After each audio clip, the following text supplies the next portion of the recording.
All over the whole world today, we are celebrating the Divine Mercy Sunday. That's the Sunday that comes immediately after the Easter celebration. The word mercy. So if you understand other language, like Latin or maybe Italian or Spanish, English is beautiful. But some words in English doesn't really capture the meaning of some words the way other languages brings the full meaning. So when you listen to the word mercy, it just looks like it is just God forgiving sins. That's it. But in the Italian word or Latin, the mercy has two words. Misericordis, misericordia, which means two words here is cordis, heart. Misery means misery. So when you bring them together, you understand the heart of God towards the misery of his people. The heart of God, misericordious. The heart of God, remember at some point in Jesus' ministry, Jesus was moved with compassion. The heart of God moving towards his people. Not only to forgive sin, but moving towards the struggle of his people. Whatever we go through, the heart of God is moved. And that was the heart on that Good Friday that was pierced with the arrow. So when one of the soldiers came and from the side of Jesus, pierced the heart of Jesus, from the side up to the heart of Jesus, and water and blood gushed out. The heart filled with compassion towards the misery of his people. So that is what we are celebrating today. So I wanted you to understand how that reflects in our own personal journey, as well as the journey of the disciples. So you understand what happened on Good Friday. It wasn't as good as we call it right now. It was a very horrible day. For the disciples, they were so disappointed, probably with God. Because when they followed Jesus, they left everything and followed Jesus. They thought that, okay, I have nothing to do with the world now. My life now depends on this man. So they brought everything and placed it for Jesus. And lo and behold, one day, they arrested Jesus. And they said, well, God is going to save him. Maybe just they're going to leave him afterwards. Like Judas Iscariot thought, well, they're going to arrest him and we'll leave him. And lo and behold, not only that they arrested Jesus, they mistreated him, maltreated him, and did all sorts of evil to this Jesus. And it looks like God was so quiet. And they killed him. So they were so disappointed. They were so filled with dismay. And when you see the second reading, the gospel reading today, talking about Thomas, I know many of us, we blame Thomas. But the struggle of Thomas is our own struggle. Think about Thomas trying to understand how God disappointed him. He thought that God is everything. He loved God, but how dare God allow himself? He knows that God has the power to save Jesus. But how is it that God allowed Jesus to go through such a horrible death? So Thomas was trying to wrap his mind. That is our struggle. Probably blaming God, even though he may not say it open. But deep within him, probably he was saying, I'm so disappointed. So when he came back from wherever he was, that was him wondering, trying to figure life out. And when Jesus came, because not only Thomas, even the disciples were filled with fear, the power of fear. So they had to close the door. They closed the door. And when Jesus came, irrespective of the door that was closed, Jesus appeared to them. The first thing that Jesus needed to deal with is fear. And the antidote to fear is peace. So Jesus spoke only one word: peace be with you. I know you are already struggling. Because Jesus understands. That is the misericordious. The heart of God, he understands what the disciples were going through. And he spoke the word peace to your troubled soul. Peace. I know you are confused right now. You may also be blaming God right now, but peace. And that is what the heart of God brings. When we are in a situation where we are so confused, we are filled with fear. One of the things in the world, especially in our country here and around the whole world today, that a lot of us are struggling with is fear. Fear paralyzes. The devil uses fear as a weapon. The fear of the unknown, the fear of tomorrow, the fear what will happen to my children, the fear what if I get this disease, the fear of this and the fear of this. When fear comes into your life, you will be so paralyzed. It's so powerful. And that's what Jesus, the message that Jesus brought to his disciples, because he understood what they were going through.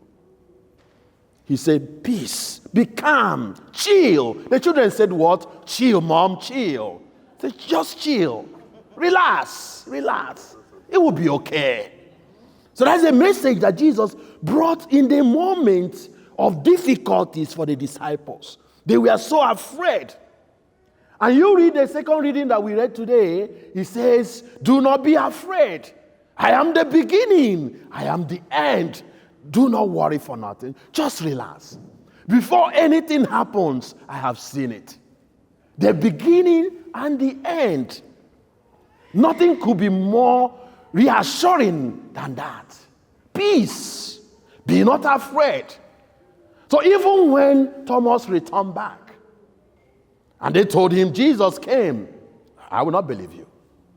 I know many of you are blaming Thomas. If I'm in the shoe of Thomas, I would say the same. Let me see with my own eyes. Because I'm so much troubled. I'm so much disappointed. I'm so much worried about the future. I don't even know what to do right now. And Jesus heard him. So when Jesus came, he didn't come just blaming Thomas. He never scolded Thomas and said, oh, Thomas, I'm so disappointed. He didn't say that. Rather, he came again with the same word, peace. Thomas, peace to your troubled soul. I understand. You see, that is the heart of God. God has the heart that understands what we are going through.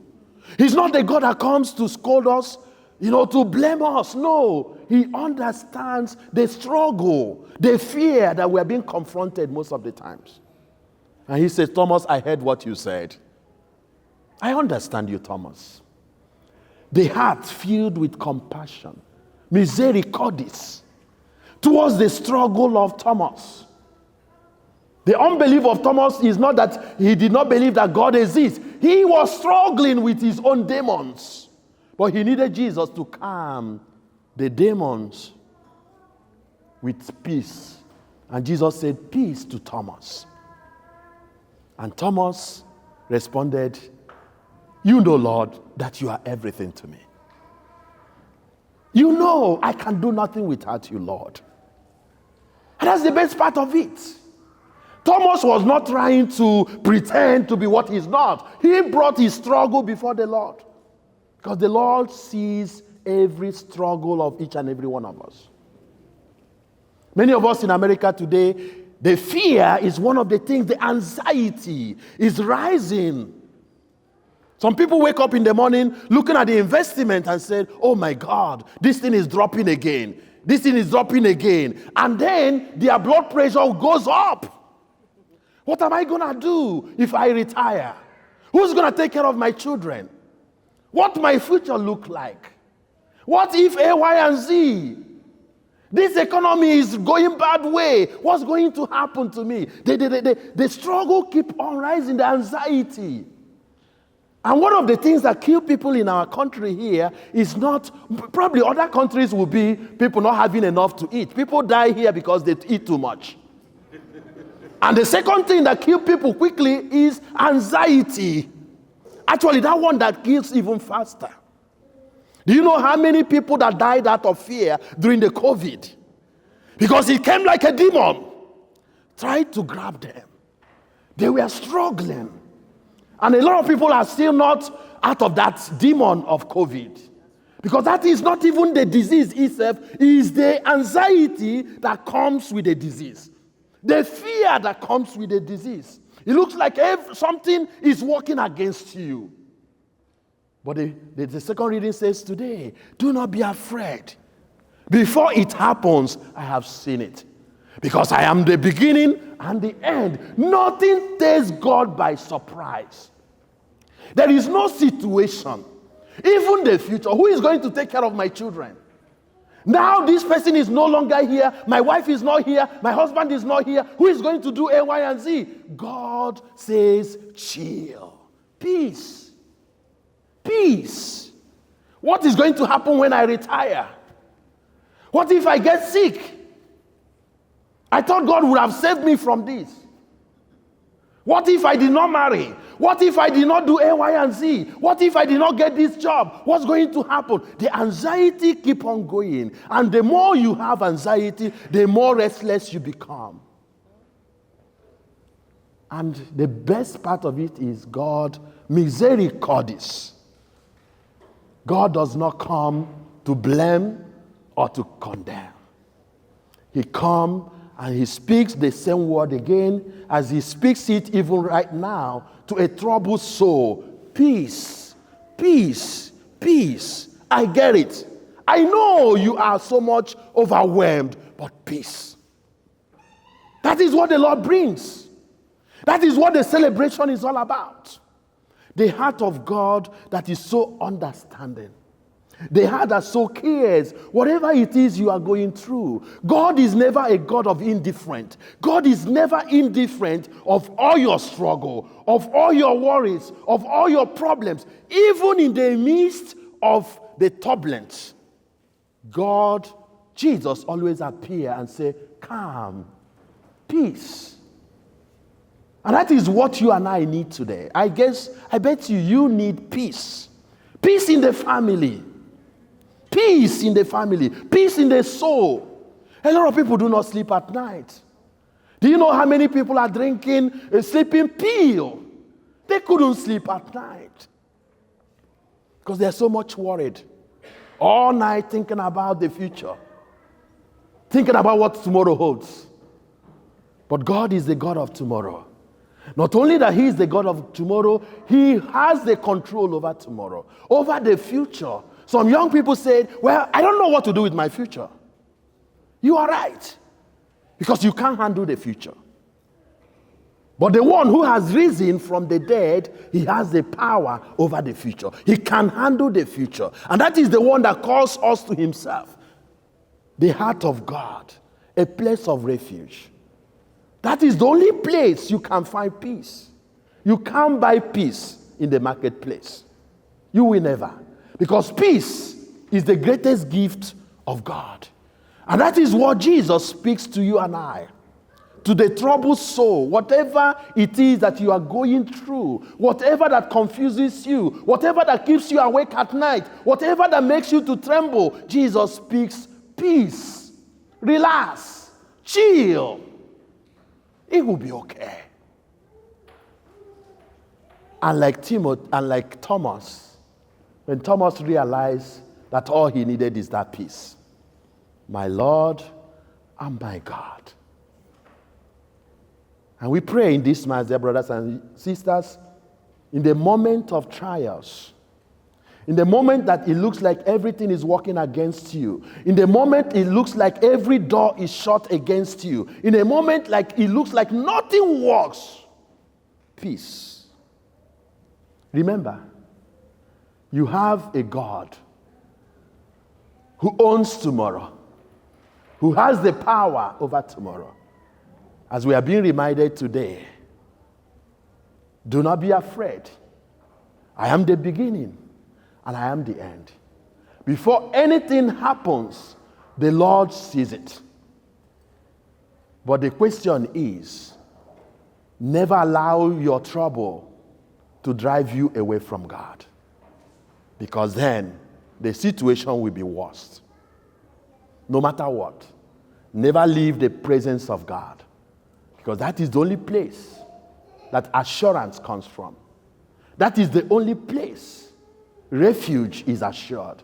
That is the only place and the only one who understands what you are going through and who has the answer to all your questions.